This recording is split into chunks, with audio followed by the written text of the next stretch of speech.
Richard, la historia de la que tenemos que hablar hoy tiene como escenario a la provincia de Santiago del Estero. Así es. De donde es Federico Guardo, este hombre, Acá está, a quien pueden ver aquí, y donde son las víctimas de Federico Guardo, porque como les decíamos recién, este es un hombre que se dedica a quemar mujeres. Un hombre que pertenece a una familia de clase media acomodada de Santiago del Estero. Su papá es un conocidísimo abogado en Santiago, Carlos Guardo, un hombre con mucho predicamento, con mucha influencia, de muy buen pasar económico. Abogado penalista, ¿no? Un penalista, justamente. El fuero que se ha tenido que ocupar de su hijo, Federico, por primera vez en 2004. Federico Guardo, por entonces, tenía 22 años, era estudiante, pensaba seguir los pasos de su padre. Sí, estudiaba Derecho, claro. Estudiaba Derecho, claro, pensaba seguir con la carrera judicial, seguramente, para desarrollarse en Santiago del Estero, donde su padre tenía tantas facilidades. Pero Federico Guardo, además de ser un estudiante, además de ser miembro de una familia acomodada, tenía otra cara. Tenía otra cara que iba a empezar a quedar al descubierto en 2004. Federico Guardo, por entonces, Richard, y ahí lo estamos viendo en otra imagen, estaba de novio con una joven de una condición humilde, una joven que en un momento decidió terminar con la relación con Federico Guardo. Exacto. Ahí se reveló que Guardo es una persona a la que las mujeres no le pueden decir que no, porque podrían sufrir consecuencias. Dije podrían. De hecho, su novia, hasta un determinado momento, cuando le dijo que no, sufrió consecuencias. No solamente ella, la madre de ella también. En la noche del 28 de julio de 2004, según determinó la justicia, Federico Guardo decidió que no iba a aceptar más negativas por parte de su novia. Así es. Lo que hizo aquella noche fue atacarla a su novia, atacar a la madre de su novia, pero no de manera directa, no cara a cara. No, cobarde, no... A ver, no estoy diciendo que no sea cobarde el tipo que agrede a una mujer de manera directa. No, de eso no se trata. Es que la forma que utilizó Guardo para desahogar ese sentimiento de bronca que tenía, el sentimiento del despecho que tenía porque su novia le dijo que no, la manera que eligió es insidiosa, es traicionera y además es muy cruel. Muy cruel, Richard, porque lo que hizo Guardo fue ir a la casa de su novia, Silvia Chávez, donde la joven dormía junto a su mamá, junto a Estela. Claro. ¿Y qué hizo? Roció la casa de estas mujeres con combustible. En medio de la noche, mientras las mujeres dormían, sin darles chance a nada, prendió fuego la casa de las víctimas. Sí. Y escapó, y desapareció. Por supuesto, se desató el incendio, los vecinos se alertaron, llamaron a los bomberos, llegaron los bomberos y cuando apagaron el fuego se encontraron con los cuerpos de Silvia y de su mamá Estela. Las quemó vivas, Quemó vivas las dos, quemando la casa a la noche, en medio de la noche, mientras ella dormía, las quemó vivas. Eso fue lo que hizo, por eso lo que le decía antes de la manera traicionera, etcétera, etcétera. La venganza por haberlo dejado es quemarle la casa con ellas adentro, con lo cual las quemó vivas. No sobrevivieron. ¿Y él qué hizo? Inmediatamente escapó. Desapareció Federico Guardo, demostrando que tenía medios, que tenía un plan, que tenía forma de recibir ayuda. Claro. Federico Guardo desapareció de Santiago del Estero, desapareció de la Argentina. Recién un año después se supo que había escapado a Brasil. Creo que primero tuvo un pequeño paso por Tucumán y después se fue a Brasil. Claro, él estaba en un plan de escape, le intentaron seguir los pasos, finalmente lo ubican y lo detienen en Porto Alegre. Pero un año después. Un año había pasado. En 2005 lo atrapan, Richard, en Brasil. Sí. Y por supuesto lo extraditan hacia la Argentina. Enseguida, me imagino, ¿no, Rolo? No. Todo el trámite demoró, toda la historia de este caso fue muy lenta. Como siempre que hay personajes influyentes de por medio, la historia fue avanzando a paso muy lento. Pero finalmente Federico Guardo fue traído a la Argentina. Ahí están viendo imágenes y fue a juicio oral, Richard. Un juicio donde, hay que decirlo, en ese momento todavía no existía la figura del femicidio. No, todavía no. Código Penal. Año 2004 fue el hecho. Año 2005 su detención. 8 años para extraditarlo. 8 años para extraditarlo. No se olviden que su padre en Santiago del Estero es un abogado penalista reconocido que puede mover resortes y que demás.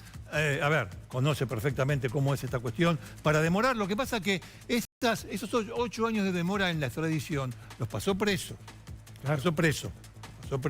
Pero bueno, al final de cuentas vino acá y lo que decía Rolando. En el año 2013, se realiza el juicio por el doble femicidio, que en ese entonces no existía la figura, lo que estábamos hablando antes. Destacamos lo de que no existía la figura porque la figura de femicidio tiene como pena única la prisión perpetua. Claro, exacto.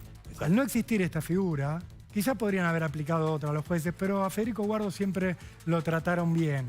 ¿Y qué hicieron? Lo condenaron a solamente 18 años de cárcel. Exacto. Digo solamente porque se llevó 2 vidas.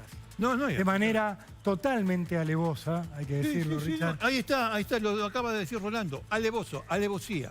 Mata a alguien sin peligro para él y sin posibilidad de defensa para sus víctimas. ¿Qué posibilidad de defensa pudieron tener? Vamos al caso concreto. 2 mujeres que estaban durmiendo y de repente todo se convirtió en llamas, en un infierno que se llevó su vida, la vida de las 2, la madre y de la hija. Si eso no es alevosía, ¿la alevosía dónde está? ¿Qué quiere? Entrar a discutir académicamente, que eso es alevoso. De acá a la luna, ida y vuelta. Pero bueno, no lo aplicaron y la pena fue de 18 años de prisión. 18 años de prisión es realmente pero escúchame, hacerle un favor grande al acusado. La determinación de la pena es un capítulo muy importante del derecho. Ahora yo digo lo siguiente. Entraste en el homicidio simple, bueno, muy bien. El homicidio simple tiene de 8 a 25. ¿Por qué no 25? ¿Por qué no 24 y medio? ¿Por qué no 23? 18 años. Después de haber acometido esa acción. Bueno, pero le dieron 18 años. 3 de julio del año 2013, Guardo, este traidor, cobarde, asesino, que quemó viva a 2 mujeres, recibió 18 años de prisión, en el 13. En el año 13, Richard, y no estuvo mucho tiempo preso. ¿Por qué? Porque al poco tiempo recibió otro beneficio Federico Guardo, pese a que había estado prófugo 1 año. Lo destacamos porque los beneficios, se suponen, en la ley, están pensados para aquellos que dentro del universo de quienes cometen delitos, por lo menos enfrentan las consecuencias de lo que hicieron. Guardo se escapó, pese a que había estado prófugo, pese a lo que demoró la extradición, lo que demoró el juicio, rápidamente le dieron el beneficio de las salidas transitorias de prisión. Y tenía un horario para salir a la calle, incluso para dormir en la casa de su padre y volver a la cárcel. Mientras estaba preso, él conoce a una mujer que también estaba detenida. Estaba detenida en una causa que nada tiene que ver con la de Guardo. Se conocieron y empezaron una relación que, por supuesto, se fue alimentando a medida que Guardo tenía estas salidas transitorias y que esta mujer conseguía también el beneficio de la libertad condicional. Fíjense ustedes cómo comenzó esta pareja, que Guardo le pide al padre, el abogado penalista reconocido en Santiago, que haga lo posible para que esta mujer también obtenga salidas transitorias. Pero no llegaron a tanto, porque ya le correspondía la libertad condicional a Paola Enríquez, de ella se trata, y salió, Guardo salía con salidas transitorias y ella salió en libertad condicional. En una palabra, se encontraron ambos en la calle. O sea, ya no tenían el obstáculo de la prisión. Se podían encontrar personalmente. Septiembre de 2015, Guardo con salidas transitorias, Paola en libertad, viviendo en una casa que pertenecía al papá de Guardo, se desata otra vez un incendio. Fuego. ¿Dónde? En la habitación donde vivía Paola. ¿Qué le ocurre a Paola? Sufre heridas gravísimas en todo el cuerpo. Logra llegar al hospital con vida, logra decir unas palabras, pero Paola termina muriendo. ¿Qué dicen los testigos, sobre todo una amiga de Paola? Que ese día, antes de que se conociera la noticia del incendio, antes de que empezara el fuego, a quien ven salir de esa casa es a Federico Guardo, quien tenía una relación con Paola. Federico Guardo niega tener toda relación con lo que le había ocurrido a Paola, que pintaba, que tenía como hobby la pintura, que estaba siempre rodeada de líquidos inflamables. Tiner. Por ejemplo, Tiner. Por ejemplo. Y lo que termina alegando Guardo es, ella se quemó sola. Estaba muy triste porque nadie la iba a visitar, porque en la cárcel nadie la iba a visitar, y planteó la idea del suicidio. La justicia no le creyó, entre muchas otras cosas, Richard, porque en la autopsia se determinó que las quemaduras habían sido infligidas por un tercero, por Guardo, cree la justicia. Tenía dos tipos de quemaduras. Y porque tenía otras heridas, Richard. Claro, no, las quemaduras exteriores, sí, producto del fuego, que en principio dijeron que había sido por un cigarrillo. Sí. Es decir, de hecho, tenía un cigarrillo en los labios cuando estaba al hospital. De hecho. Entonces, como que empezaron a ver esa posibilidad.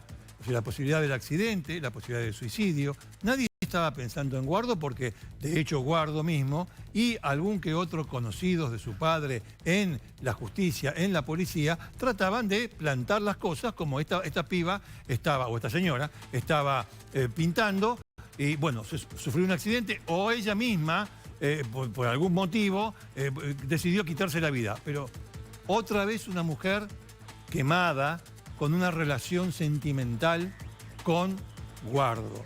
El asunto era que la combustión exterior, según el médico forense, la combustión exterior no tenía nada que ver, o sea, sí se quemó, obviamente, pero era diferente a las lesiones que tenía internas. Las lesiones internas eran terribles, terroríficas, y estaban localizadas en el sexo. ¿Se entiende? En una palabra, a esta mujer le habían introducido un hierro candente entre las piernas. ¿Se entiende? De eso murió, de la quemadura, tenía quemaduras interiores y tenía quemaduras por afuera. Lesiones terribles, lesiones dolorosísimas. muy claro, sí, un verdadero infierno, dolor inenarrable. Paola, la justicia lo imputó a Federico Guardo por esto, y Federico Guardo ahora es noticia porque está por ir a juicio por otro femicidio. Ahora sí calificado de esa manera. Tercera muerte de una mujer que la justicia le está imputando. Por las primeras dos ya fue condenado. Ahora va a ir a juicio por esta última, por el crimen de Paola. Otra vez el escenario de Santiago del Estero, otra vez el acusado es Federico Guardo. Y por eso, Richard, estamos ya comunicados con la mamá de Paola, que está junto a una de sus abogadas y tiene, por supuesto, el gesto de recibirnos, de poder hablar con nosotros. Mercedes, muy buenas tardes. La saludamos desde Cámara del Crimen, Ricardo Canaletti y Rolando Barbano. ¿Cómo están? Buenas tardes, Ricardo, y buenas tardes, Rolando. Un gusto, a pesar de las circunstancias, un gusto conocerlos. Bien, Mercedes, ahora ustedes tienen la novedad, o se ha producido la novedad, de que finalmente la causa se ha elevado a juicio contra Guardo por el crimen de su hija. La decisión fue tomada hace muy pocos días, 17 de abril, pero bueno, cuéntenos usted cómo se enteró de esta relación de su hija con Guardo y los sucesos que vinieron después, qué fue pasando. Cuéntenos la historia vista desde su punto de vista. Bueno, el conocimiento que yo tenía de la relación de ellos era de que se conocieron en un hospital, porque ambos estaban detenidos. Claro. Ellos se conocieron en un hospital porque ella tenía problemas de ovario y una infección en una muela. Entonces los llevan a los dos al hospital, ahí es donde ellos se conocen. Y a través de estar ahí en la comisaría, ellos se mandaban cartas. Incluso después ya llegaron a la convivencia cuando ella sale del penal. ¿Esa Eso es lo que... convivencia, Mercedes, era violenta? ¿Tenía alguna connotación de violencia de género? Vista ahora y con lo que usted recuerda de aquellos años, de aquellos meses en realidad, de la vida de su hija. Lo que pasa es que fue muy poco tiempo. Paola salió en agosto y en septiembre falleció. O sea, a los 25 días de libertad ella falleció. No ha sido mucho el tiempo que han estado juntos, pero sí ellos mantenían una relación porque él tenía salidas transitorias y porque a ella la llevaban a la cárcel a visitarlo a él, o él iba a visitarla a ella. Entonces, la justicia era la que les permitía las visitas. Señora, su hija se dedicaba a las artes plásticas, e incursionaba en la pintura. ¿Cómo se entera usted del desenlace, del trágico desenlace? Sí, trágico desenlace. Era un día lunes y mi cuñada me llama porque ella ve por las redes sociales de que pedían que se presente algún familiar de Paola Enríquez al hospital regional. Yo me entero por ella, entonces mi hermano se pone en contacto con el hospital y la señora Guardo había dejado un número donde se podían contactar con ella, porque yo no tenía el número de él. Yo sabía de la existencia de él, pero no sabía, hasta ese entonces yo no sabía de que él había pasado por esto, que ella había cometido un crimen, o dos. Dos crímenes, seguro. No sabía de esa historia. Ella nunca me comentó de eso. Entonces cuando a mí me aseguran de que ella estaba en el hospital, sí. Eso fue a la mañana, tipo 9:30 de la mañana, nosotros a las 11 de la mañana tuvimos colectivo para Santiago del Estero. Entonces nos vinimos y llegamos acá a Santiago del Estero y la señora Guardo, Mercedes, estaba en el hospital esperándonos. Ella estaba ahí porque ella estuvo todo el tiempo, ella no se movía de ahí. Ella estaba todo el tiempo insistiendo en que yo me fuera a la casa de ella, que me quedase en la casa de ella, y yo no me podía mover, no me podía mover del hospital, porque mi hija tenía un pedido de ser trasladada a Salta o a Buenos Aires, o quizás a Córdoba también, pero según decían de que no conseguían cama. Había un avión sanitario para que la pudiesen trasladar, pero no conseguían camas para ella.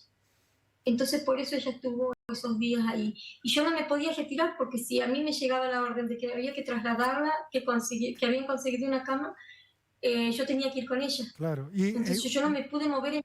¿Usted llegó a hablar con su hija o su hija pudo decirle algo? ¿Pudo comentar algo en esos días terribles? No, porque cuando yo llegué ella ya estaba entubada. Ajá. Al tercer día de haber estado ella en el hospital, el médico me dice, la doctora me dice que ella estaba mejorando un poco, tuvo una leve mejoría, que si eso continuaba, ellos iban a tratar de sacarme el tubo para ver cuán dañadas estaban sus cuerdas vocales. Pero ella no tuvo más mejoría que eso. Ese día, un rato y nada más, no tuvo más mejoría.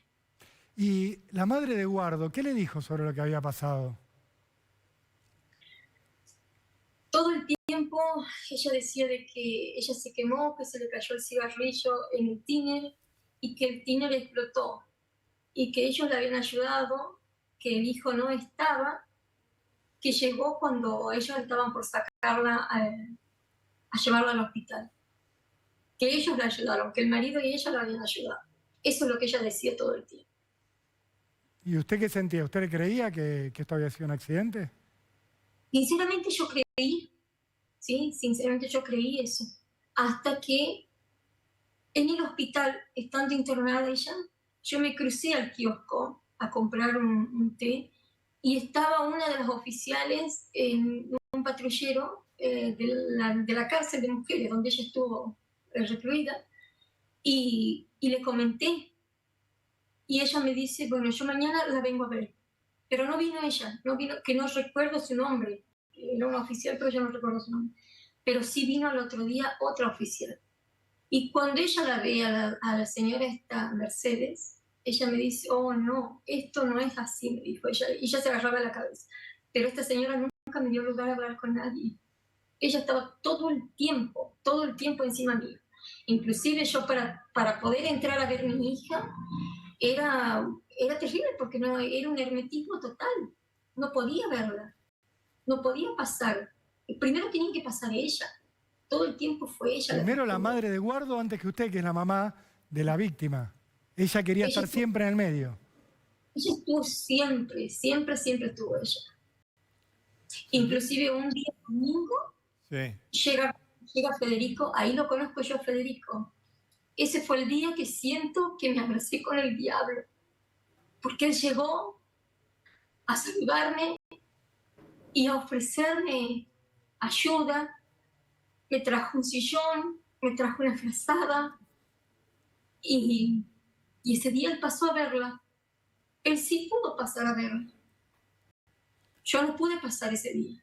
Él sí pudo pasar. Es absolutamente irregular que dejen pasar a esta gente y usted, que es la madre, se haya quedado afuera. ¿En algún momento usted escuchó, no sé si en ese momento o luego, escuchó que su hija a un par de testigos les dijo, ¿ha sido él, ha sido él? No, no, no. A mí nunca me comunicó nada la policía. La única que habló conmigo fue la doctora que la recibió, que no recuerdo su nombre. Pero es una señora que está casada con un señor de bandera. Ella me dijo que mi hija estaba en riesgo de muerte. Ella está en riesgo de muerte.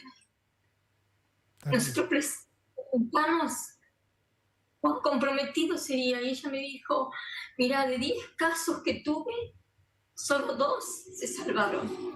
Y yo dije, mi hija va a ser la tercera. Ella se va a salvar de esto. Qué doloroso. Mercedes, usted nos decía recién que usted lo vio a Federico Guardo, que él la abrazó. Usted nos decía, siento que me abracé con el diablo. ¿Qué le dijo Federico Guardo en ese momento? ¿También le habló de un accidente? Sí, también me habló de un accidente. Ahí en la cara. ¿Y qué le pasó eso? Que los padres la ayudaron. ¿Eso fue por qué? Sí. Y ella también estaba, la madre, porque ellos llegaron en un remis. Y ella al principio no quería que él pasara porque le decía, están las cámaras. Y ella me había comentado que él tenía un problema judicial, que había tenido ese problema con la doctora, con la señora del doctor Juárez.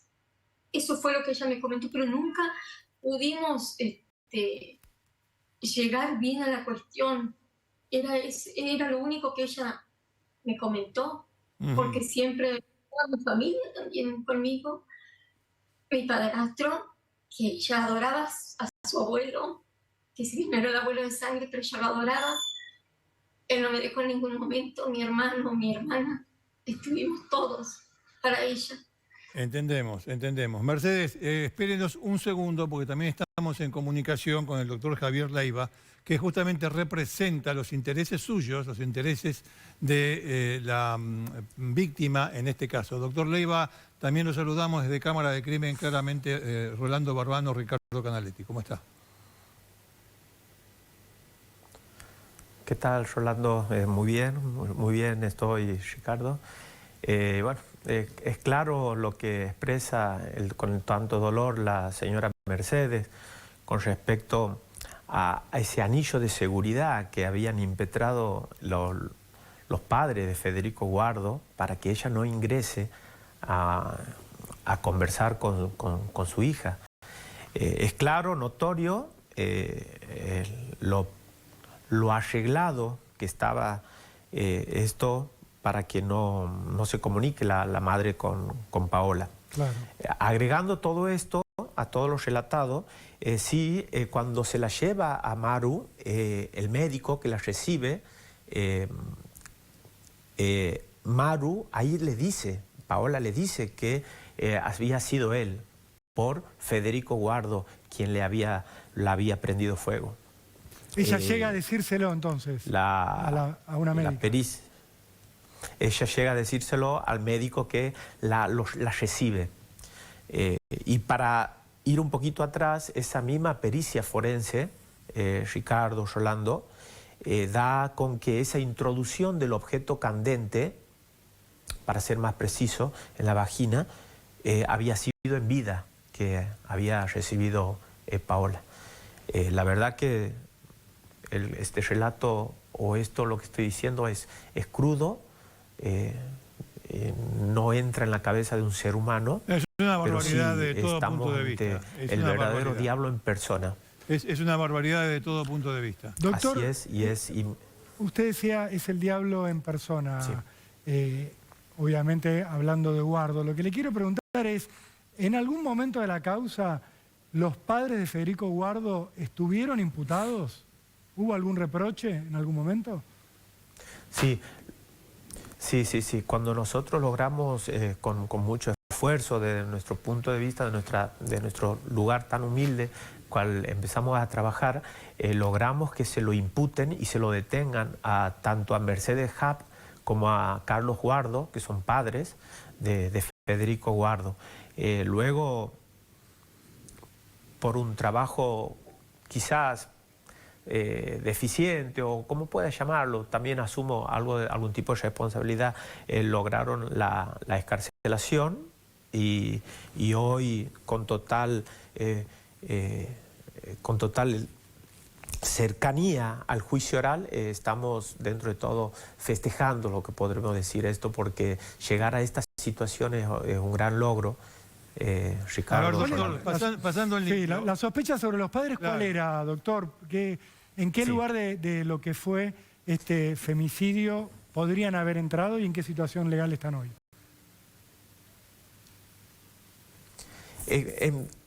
¿Por qué entran a la causa como imputados? Porque era claro y notorio el hermetismo con la que se le había blindado a Paola mientras estaba inconsciente.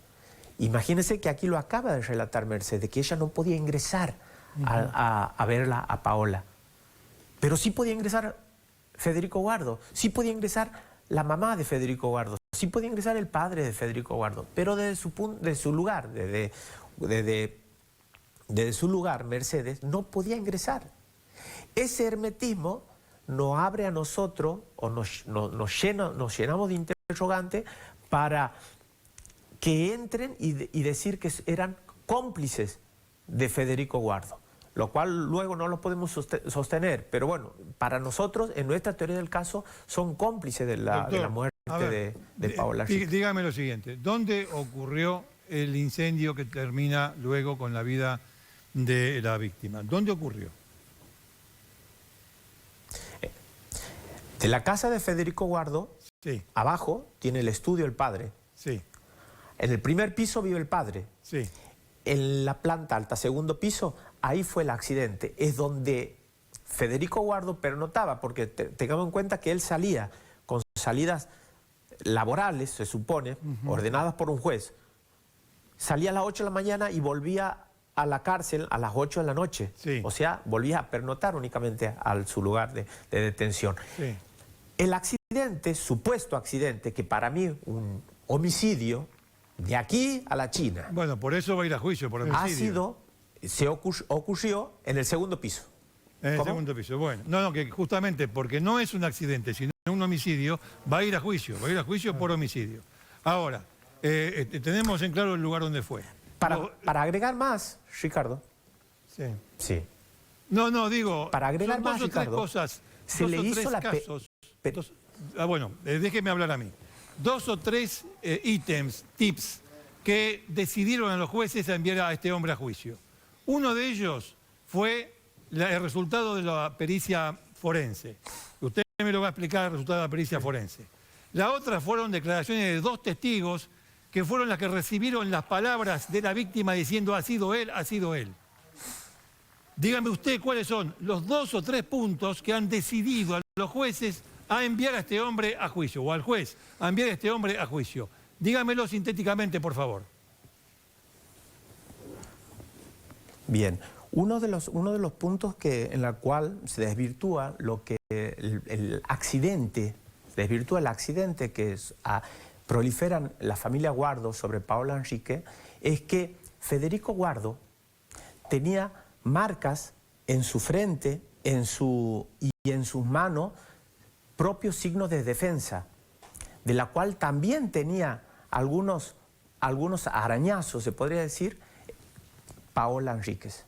O sea, es claro y notorio que pelearon antes por un tema en específico en el cual suscitó ahí la baja tolerancia, la frustración de Federico Guardo para incendiarla a Paola Enríquez. Doctor, de mi parte la última, ¿los padres de Guardo estaban en la propiedad en el momento en el que se produce el ataque contra Paola? Sí, estaban en la propiedad, estaban en la planta baja, y los cuales ellos se podría decir, o lo aducen, que la ayudan. Dado así que, bueno, Mercedes Happ tenía algo de quemaduras en el cabello y como también un poco en la mano, porque supuestamente la trató de apagar a Paola Enrique en lo que se estaba incendiando. Sí, se estaba incendiando, pero ¿cuál es la sucesión de hechos? Es decir, a ella la agreden con un fierro caliente. ¿Eso fue antes o fue después? Eso fue antes. O sea, eso primero es lo que la dice la agreden pericia con un forense, hierro ¿no? caliente y después la queman viva. Eso fue antes. Por eso, primero la agreden con un hierro caliente y después la queman viva. Ricardo. Bien. Así es. Ahora 7 días de agonía, muere Paola. Javier, ¿la causa ya tiene fecha de juicio? Sí. ¿Qué podemos esperar? ¿En qué plazo se va a dar el proceso? No, Rolando, estamos esperando que se hagan el sorteo en el pool de jueces, en la cual luego de ahí se van a poner fechas de audiencia, en las cuales nosotros deseamos y anhelamos que sea cuanto antes para que busquemos justicia por Paola y por su madre. Ahora vemos a Mercedes lo que viene sufriendo, doctor. Gracias, doctor Leiva, muy amable por la comunicación. Muy amable. Mercedes, vos nos podés decir qué esperás de este juicio contra Guardo para cerrar el tema y para contarnos un poco qué expectativa tenés en este momento. Lo único que espero es perpetua. Es lo que se merece, porque mi hija no merecía que la matara así de esa forma. Ningún ser humano se merece, y no es la primera. Entonces que no haya otra Paola Enríquez. Entonces eso es lo que pido. Justicia perpetua para él y también para los padres, porque también son cómplices los padres. Ahí hay complicidad. Ellos trataron de tapar todo el tiempo. Entonces ellos también les tienen que caber una responsabilidad, tiene que caber justicia sobre ellos, porque no puede ser que ellos no hayan visto nada. Ellos han estado tapando todo el tiempo. Inclusive el día que falleció mi hija, la noche que falleció mi hija, antes de que ella se fuera a su casa, la señora Mercedes, ella como que ya estaba sabiendo lo que iba a pasar.